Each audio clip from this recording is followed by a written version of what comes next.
to. I feel like it's pretty straightforward. The changes this season, it's just like more fighting, and that's pretty much it. I don't think there is any changes.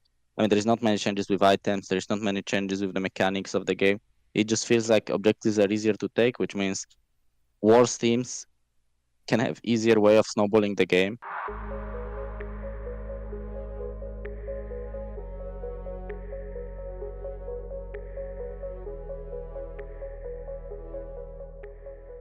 Hi, sorry, can you hear Oh, me now, yeah. Inspire? Hello. Yes, yes. Now I Yeah, can hear you. sorry about that. I think we're gonna have to do that with my camera turned off. I don't know, Yeah, sure. it's getting in the way of the microphone. Well, Yeah, I, no I, problem. I just want to say thank you for taking the time to talk to us. Martin from Strafe Esports. How are you doing? Doing good. Doing good. Thank you for inviting me.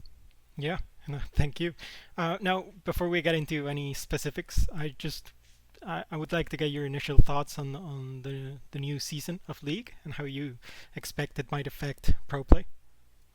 hmm So I mean, my first idea about the new season was that the game is gonna be way more volatile because of the objective spawning at 20 minutes, which is more squishy than the Baron used to be at 20 minutes, which means it's easier to take. So the winning team will usually just start it. And then Nash also spawning at 25, which means 25 minutes your carries have better items and they are able to actually do the Nash. So I thought that it's gonna be like a lot of fighting of the objectives. Like objectives are very important also because of the feat of strength. So it's like really important to fight for grabs and then get the first tower and play for Rift Herald at 16 minutes. So that's kind of how it looks like so far. And so far, the game looks very snowbally. Like the team that gets the Akashan and the Nash pretty much wins the games like under 30 minutes. But I'm not sure if it's gonna happen like that on stage because I feel like on stage maybe people will play a bit safer and there will be less gold in the game, which means the objectives won't be as easy to take as they are in practice. Because in practice, it seems like everyone is just killing each other, then everyone is strong. So objective like Akashan or Nash just dies pretty much one shot, and then the game is pretty easy to finish. So yeah, I'm looking forward to see if the stage is gonna be similar to Screams or it's gonna look a bit different. Yeah, that's true. It doesn't always look the same on stage. Now, as we were talking about it, actually, a lot of the changes made in the new season involve the jungler directly, right? There's a new Baron timer, a new neutral objective, there's increased prio on First Blood. Do you think junglers in the LTA will feel a kind of increase in pressure this new season? I mean, I do think that the jungler can be way more active now than it used to.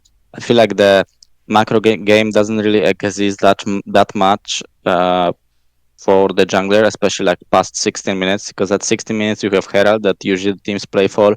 Then at 20 minutes as a jungler, you kind of have to be on the same side of the map that Akashan is, because if you show yourself on the other side of the map, it's really hard for you to get through the whole map, so enemy team can just rush the objective.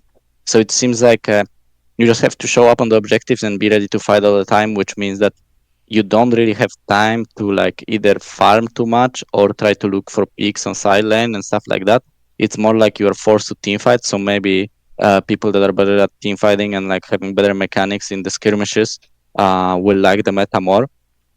Because yeah, I think the game should be in theory faster. That's how it is looking so far now. But yeah, I'm not sure yet. I don't really like the meta too much because I kind of liked playing the a bit slower game and waiting for enemies to make mistakes and like try to surprise people with some sneaky engage somewhere on silent or catch someone in the jungle or maybe play for both sides while Nash is up. While now I feel like it's kind of harder to do. Right. So yeah. That's actually that might be something that I don't think has been discussed enough, but maybe that's because we haven't seen pro play yet. But do you feel like maybe this new season and all the new objectives kind of take away a little bit from the possibility for more creative pathing from junglers? Are you now forced to take specific routes at specific times and so on? I feel like it doesn't really affect the early game too much. I think still as a jungler, you just want to get as strong as possible in the early game to be strong at the grabs fight. I feel like if you manage to get a lead in the jungle early just by better pathing and getting a bit more farm, you can maybe get level 6 off of the first grab, and that way you can impact the fight on the grabs really easily. Like if you are level 6 on a jungle and enemy isn't 6, you most of the time will win the fight, and if you manage to find that angle, you get a big lead for your team. Hmm. So I don't think the whole new season changed the early game too much. I think the first blood, I mean, the first blood change does matter for the feats of strength, but I feel like it's not easy to get the first blood. Usually, when you gank in the early game, it just to get a flash off of the enemy champion, and then you can manage to have an easier fight on scuttle or like on the grabs. Hmm. It's very rare that you just gank a lane and get a free kill level 3, because I think Yeah. you have to surprise enemies really hard, and they have to really not be ready for it in order to get a kill, or you have to have really strong champs at level 3 ganks, which means that enemies will usually play way safer than usual. So yeah, I don't think the changes are that big for the jungle for the early levels. Yeah. Someone would have to be throwing to die at level 3. Um, Yeah. you guys at FlyQuest have actually proven to be such an adaptable team. So would you say that all these so many changes coming in is almost like an advantage for you guys? I'm not sure. I feel like we are an adaptive team, but like I think there is not that many changes that we need to get adapt to. I feel like it's pretty straightforward. The changes this season, it's just like more fighting, and that's pretty much it. I don't think there is any changes. I mean, there is not many changes with items. There is not many changes with the mechanics of the game. It just feels like objectives are easier to take, which means worse teams can have easier way of snowballing the game. Like if enemy champions are just stronger than yours, they will just start the objective, and there is not much you can do about it. That's how it feels at least right now. So that obviously favors the bad teams, because before, Mm. when you played against a weaker team that didn't really know how to play side lanes well and how to apply pressure from side to mid, and like from mid to side in order to get towers, like you could just stall out the game because they were not strong enough to do Nash. While now, if they're stronger, they will just start an objective and force you to come there, and I think that just makes snowballing easier. Hmm. Now, you guys obviously had such a strong showing at Worlds, right? Do you feel now that you've started screaming and everything? Do you feel like you're able to carry that momentum over to Split One of the LTA? We'll try our best, but so far when we played scrims, it didn't look too easy. Like we were losing some games to C9. They were looking pretty good after their time bootcamp in Korea. So yeah, I'm not sure. We're gonna try our best. We just started scrimming. We played maybe a few days of scrims, Hmm. so it's kind of too early to judge. But we are for sure getting better, and we will try to reach our top form before the season starts. Okay, that's interesting. I'll write down Cloud9 as the team to watch out for. Now, on the subject of the LTA, actually, so first stand will only have first seeds, right? Are you Yeah. confident that a team from the North Conference will make it there, or do you think the LTA South can give you guys a good fight? I mean, honestly, I don't really know how good the South teams are, because I mean, I only saw the Brazilian team at Worlds this year, and I remember the other time when I played against Brazilian team at MSI. So I don't really have much data from them. I think I will have to start watching their games a bit more to learn about their strength level. But so far, I feel like us, Team Liquid, and C9 should be stronger than all of the teams in the other part of the league. So if I would have to guess who's gonna win the whole playoffs, I think it's gonna be someone from our league. Hmm. Okay, I think that's fair. Now, speaking of first stand, so this year we're gonna have three splits, three international tournaments. It's gonna be a very loaded year. From the point of view of a player, do you see this as a good thing, as a positive, or do you like? Do you think the more you get to play, the better, or would you like longer breaks? I think it's better for player, especially if you manage to win the split one and you go to the international tournament. Because I feel like if you get to this one, you will most likely make all three, because the first one is probably the hardest to win, Hmm. and that's just pretty cool, having three international tournaments in one year. Yeah. I think that's just a lot of good experience, and playing this type of tournaments is not just good for improvement as a player, but it's also a nice like life story.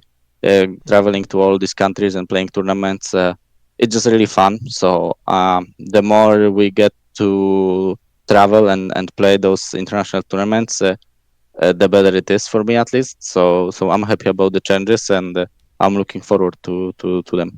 Okay, awesome. Yeah, yeah. I mean, it's obviously good news for the viewers as well, right? More league, more international tournaments. Yeah. Now, if you were to make it to first stand, is there any part of you that will be hoping you get to meet Gen.G there again? Are you hungry Um, for some revenge? I mean, I, I would rather play against someone else maybe than Gen.G. I mean, I know that we almost beat them, but I still see them as really strong team, and I think with addition of ruler, like they're just gonna be stronger than they were at Worlds. So I wouldn't mind if it's gonna be T1 at at the first stand tournament.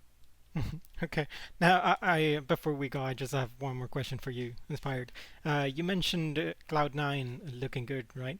I'm curious. When you saw their roster, were you expecting them to be this good, or was this kind of news? And just what was it in your scrims that made them look good?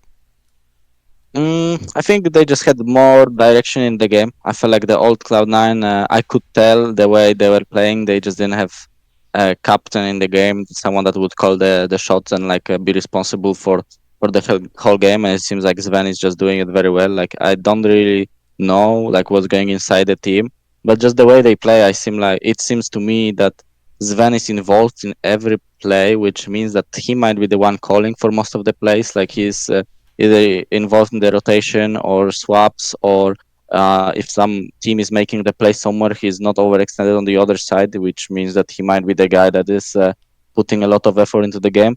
And I knew that if they are getting Korean laner in mid, and they are also already having Thanatos in top side, like the laning phase will be their strength. And usually the teams that have the strongest laning phases are the strongest really early on, because the team play doesn't really matter that much, since everyone is not really playing as a team. And if you get the lead through laning phase, you are able to snowball the games.